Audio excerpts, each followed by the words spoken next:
Ya, jalan aja nyeri, terus kemudian tidur aja kadang-kadang nyeri, mau bangun tidur nyeri, apalagi anak berat nyeri. Nah, itu kita harus waspada. Ini jangan-jangan saraf kejepit. Oke. Ya, karena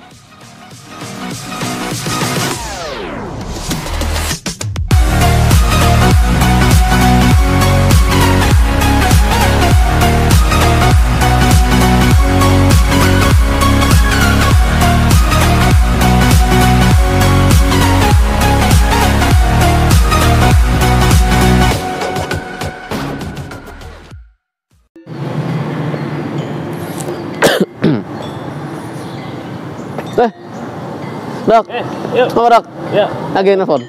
ya nggak apa-apa. Udah, Oh, iya. udah mau selesai. Lagi ngapain dok? Dokter lagi ada acara, kegiatan. Anda hanya konsultasi biasa. Oh, oke dok, selesai dulu. Udah beres Ya, konsultasinya. udah. Ini dok, kemarin tuh apa? Kan banyak ada beberapa keluhan sih dok, gitu kan. Kayak kemarin tuh kan saya tuh itu dok habis mindahin apa? Kayak beban gitu dok, agak berat gitu kalau kayak apa sempet inilah dok apa mindahin barang gitu kan. Cuman terus kayak di punggung tuh kayak ketarik gitu dok. Ya. Jadi tuh kira-kira apa sih? Kan mungkin ada banyak faktor dok ya. Kalau aku sih berpikirnya karena otot gitu kan dok. Cuman kan kadang-kadang orang sempat ngobrol gitu dok. Oh, awas ntar jangan-jangan kamu itu tuh saraf kejepit atau karena apa? Ya. Itu penyebabnya apa sih dok sampai bisa terjadi seperti itu gitu dok? Jadi mulai apakah karena salah geraknya atau apa gitu dok kira-kira dok? Jadi kalau kita bicara tentang nyeri pinggang, itu memang banyak faktor penyebabnya ya. Banyak faktor. Artinya kalau kita bicara nyeri itu bisa berbagai macam penyebabnya. Ya. Kalau kita berbicara tentang nyeri pinggang, ya, kita lihat dulu ke susunan tulang belakang. Tulang belakang itu sebenarnya itu mirip dengan kita kayak jok mobil. Oke. Jok mobil, artinya ada bantalan, ada tulang, ada struktur saraf yang lainnya. Iya. Adapun nyeri pinggang itu kalau dari segi klinis itu kita lihat dulu nyerinya yang bagaimana. Nyerinya bagaimana?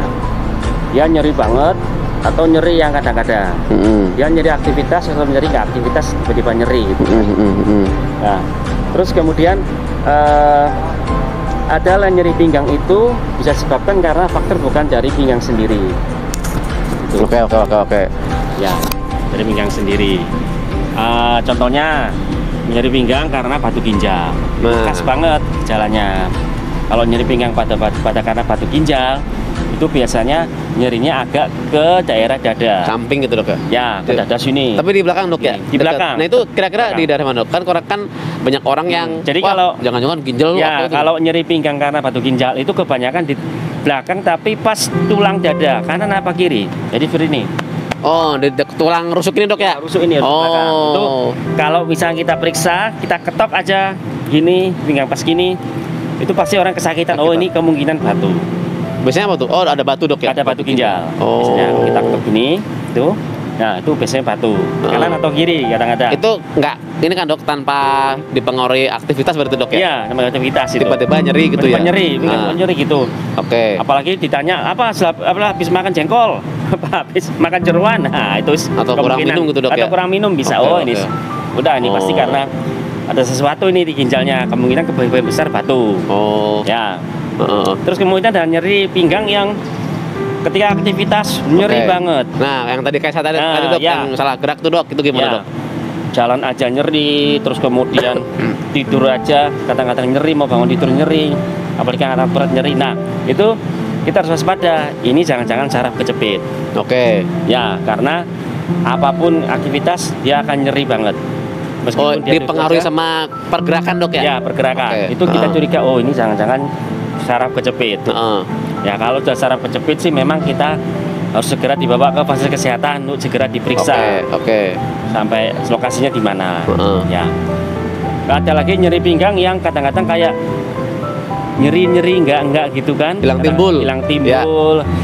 Kalau kita aktivitas kadang enggak, tapi kalau enggak aktivitas kadang-kadang nyerinya kayak apa?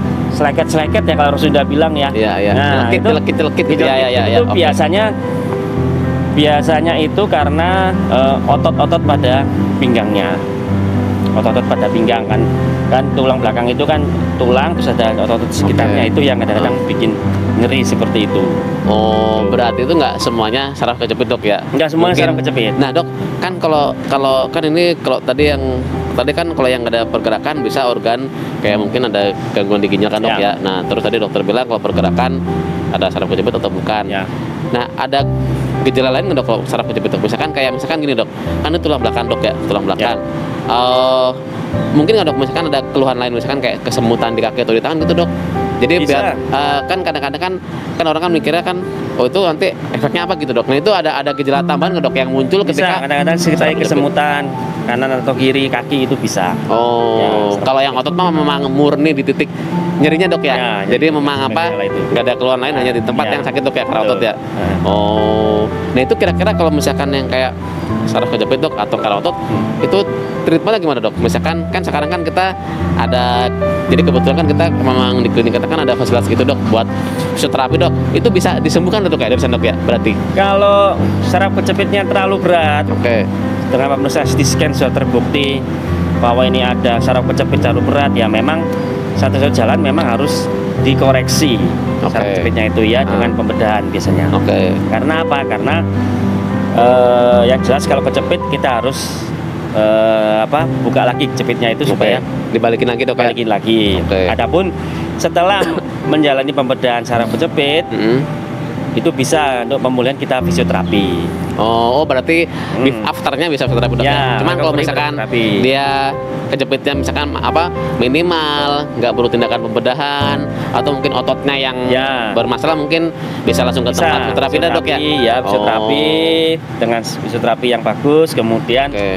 pakai korset itu masih Oke. bisa menolong. Oh, menjaga pergerakan dok Ya, ya? menjaga pergerakan. Sama ngurangin angkat yang berat-berat mungkin Ya, dok ya? itu. Oke. Jadi Betul. karena ini kan memang kita kan suka ngangkat yang berat-berat dok. Ya. Apalagi beban hidup kan sangat berat dok ya. Jadi jadi nggak sih dok itu jokes. Jadi memang kita memang harus ini sih. Jadi buat teman-teman semuanya ketika kalian melakukan aktivitas atau kegiatan sebaiknya kalian dikontrol. Jadi Ya, misalkan betul. contohnya gini nih, ketika kita memindahkan sesuatu kan kita punya kemampuan buat mengangkat beban kan terbatas ya guys. Nah itu kita sesuaikan dengan kemampuan fisik kita.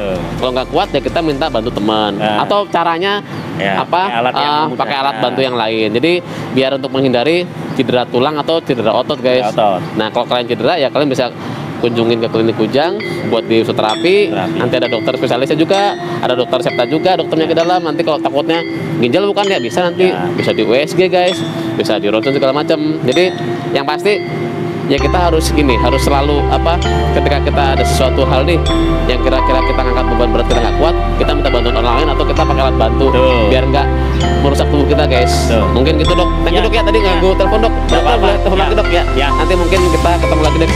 Ya teman-teman, Oke. Ya. coba dok matanya. Terima kasih. Nanti jangan lupa di subscribe dok matanya. See you guys, selalu sehat. Thank you dok. Oke. Yo. Ya.